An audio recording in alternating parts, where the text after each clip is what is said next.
अस्सलाम वालेकुम। आना दो आना खोटा आना। दीनू एक मेहनती किसान था। वो अपनी बीवी के साथ हंसी खुशी ज़िंदगी गुजार रहा था। उनकी ज़िंदगी में सिवाय औलाद के किसी चीज़ की कमी नहीं थी। दीनू दीनू को औलाद की बहुत ख्वाहिश थी। हर बड़ी दुआओं के बाद उनकी मुराद पूरी हुई। अल्लाह ने इन्हें एक बेटा दिया, मगर दोनों मियाँ बीवी इसे देखकर हैरान हो गए। बच्चा बहुत ही छोटा सा था, एक छोटी सी गुड़िया के बराबर। जिसने भी बच्चे को देखा तो यही कहा कि बच्चा बोना है, इसका कद ज़्यादा से ज़्यादा 2-3 फुट तक ही बढ़ सकेगा और बस। दीनू बहुत मायूस हुआ और उसने बच्चे का नाम आना रख दिया। आना वाकई बहुत आहिस्ता आहिस्ता बड़ा होना शुरू हुआ। कुछ अरसे बाद दीनू के घर में एक और बच्चे की आमद हुई, लेकिन वो भी पहले की तरह बोना निकला। दीनू ने बजाय अल्लाह का शुक्र अदा करने की अपनी किस्मत को कोसना शुरू कर दिया और चिढ़कर दूसरे बेटे का नाम दुआना रख दिया। गांव में उसके दोस्तों ने दीनू को बहुत समझाया कि औलाद अल्लाह की दी हुई नेमत है, उसका शुक्र अदा करना, नाशुक्री ना करो। मगर दीनू हर वक्त अपनी किस्मत को बुरा भला कहता था। उसे फिक्र थी कि जब ये बूढ़ा हो जाएगा तो इसके खेतों में हल कौन चलाएगा, बुआई कौन करेगा और फसल कौन काटेगा। ये बोने बच्चे भला क्या काम करेंगे। इसी फिक्र में था कि अल्लाह ने इसे तीसरा बेटा दिया। वो भी अपने भाइयों की तरह बोना था। दीनू ने अपना सर पीट लिया और कई दिन तक वो घर से बाहर भी नहीं निकला। वो इस कदर चिड़चिड़ा हो गया था कि किसी से बात भी नहीं करता था। गुस्से में आके उसने अपने तीसरे बेटे का नाम खोटा आना रख दिया। वक्त गुजरता गया और ये तीनों आना दो आना और खोटा आना जवान हो गए। तीनों 3-3 फुट के थे।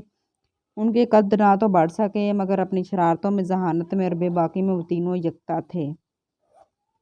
वह अपने बाप का हाथ भी बटाते थे, खेतों में चौकीदारी भी करते थे, मगर दीनू किसान इनसे खुश नहीं था। इसे तो रह रहकर यही ख्याल आता था कि काश ये बच्चे मामूल के मुताबिक कद में पूरे और कड़ियल जवान होते। तीनों बोनों में एक खसूसियत भी थी। आना जानवरों की आवाज़ें बड़ी उम्दा निकालता था और इनकी बोली भी समझता और बोलता था।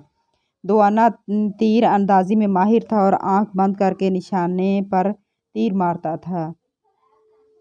खोटा अन्ना हवा में उड़कर छलांग मारता था और इसकी लात जिसे पड़ती उसका मुंह टेढ़ा कर देती थी।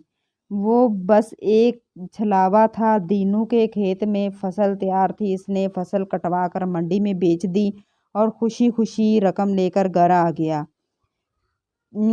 चार चोर दीनू की ताक में थे।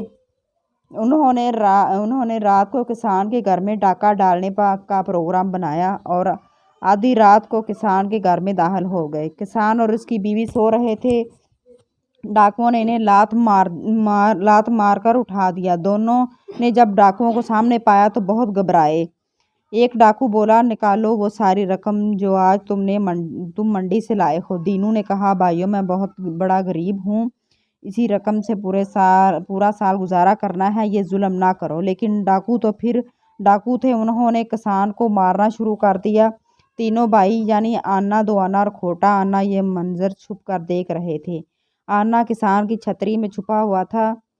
दो आना एक बाल्टी को उल्टी करके उसके अंदर बैठा हुआ था। खोटा आना ऊपर मचान पर रखे गद्दों और तकियों के दरमियान घुसा बैठा था। एक डाकू के हाथ में बड़ी सी बंदूक थी। उसने बंदूक किसान की तरफ तान रखी थी और वो डाकू बराबर रकम का मुतालबा कर रहे थे। सबसे पहले दो आना ने बाल्टी को अंदर से बजाया। एक डाकू बोला, ये कैसी आवाज़ थी। दूसरा बोला, तुम्हारे कान बज रहे हैं। दो आना ने बाल्टी फिर बजाई। अब तो डाकुओं ने चारों तरफ देखा, लेकिन उन्हें कोई नजर ना आया।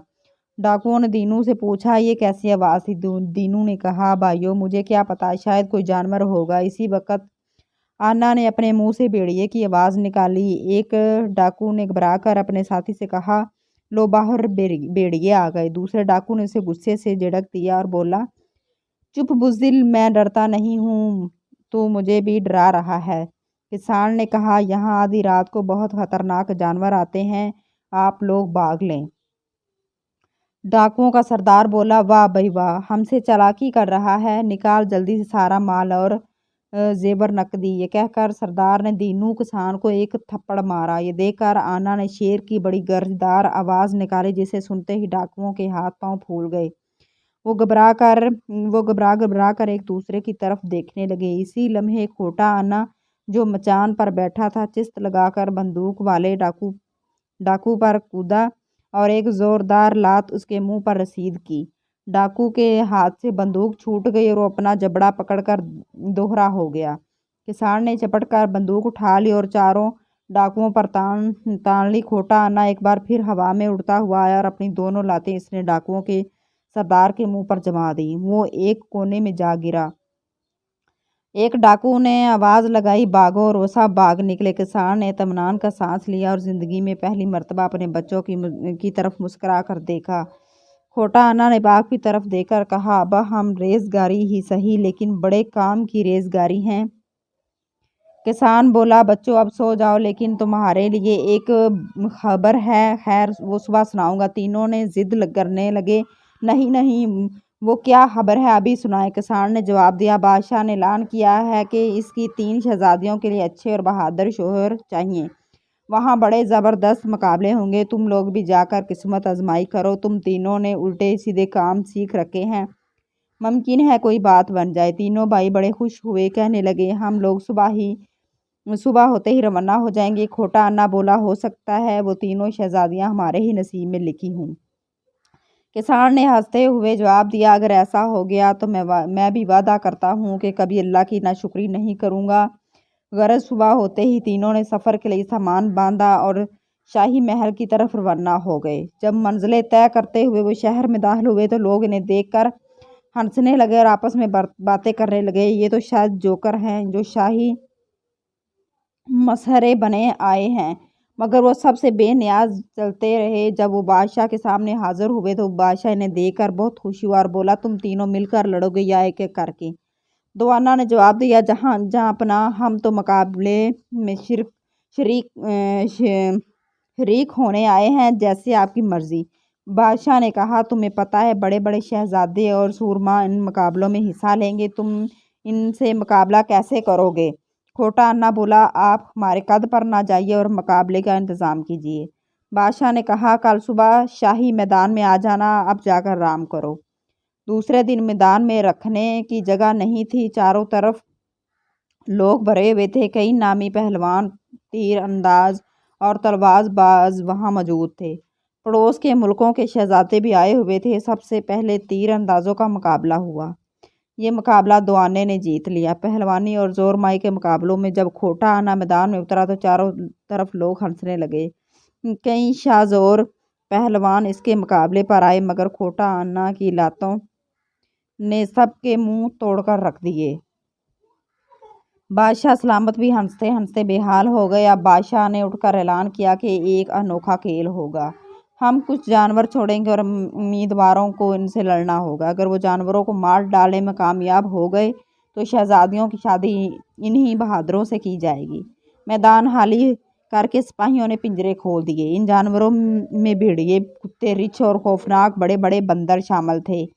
यह देखते ही तमाम उम्मीदवार और मैदान से भाग खड़े हुए। अब मैदान में उतरने को कोई तैयार नहीं था। फिर लोगों ने देखा कि आना, दो आना और खोटा आना मैदान में उतरे और चारों तरफ जानवर उनकी तरफ दौड़े। जैसे ही जानवर उनके करीब आए, आना ने शेर की गरजदार आवाज़ निकाली। जानवर ठठक गए और डर के पीछे हटने लगे। दुआना ने तीर कमान निकाली और अपनी बेमिसाल महारत से कई खौफनाक जानवरों को निशाना बनाया। खोटा आना उछल उछल कर दो लत्तियां चला रहा था। थोड़ी ही देर बाद मैदान में जानवरों की लाशें बिखरी पड़ी थी। बादशाह ने तीनों बोनों की जीत का ऐलान किया और इन तीनों के साथ तीनों शहजादियों का निकाह कर दिया। फिर शाही पालकी में से तीनों शहजादियां बाहर आईं। बाहर निकली हसने इत्तेफाक ये तीनों भी बोनी थी। बादशाह ने आनों को महताब करते हुए कहा, मैं तो खुद ये चाहता था कि आप कामयाब रहें, क्योंकि इन छोटी छोटी गुड़ियों जैसी शहजादियों के लिए आप तीनों से अच्छा कोई रिश्ता नहीं हो सकता। दूसरे दिन बादशाह ने शादी का ऐलान कर दिया और तीनों भाइयों ने फौरन सिपाही भेजकर अपने अब्बा को यानी दीनू किसान और अपनी माँ को बुला भेजा। دینو کسان کو اپنی غلطی کا احساس ہوا اور اس نے اللہ سے معافی مانگی اور دل سے تسلیم کیا کہ اللہ تعالیٰ کی دی ہوئی ہر چیز پر شکر ادا کرنا چاہیے اور کبھی ناشکری نہیں کرنی چاہیے۔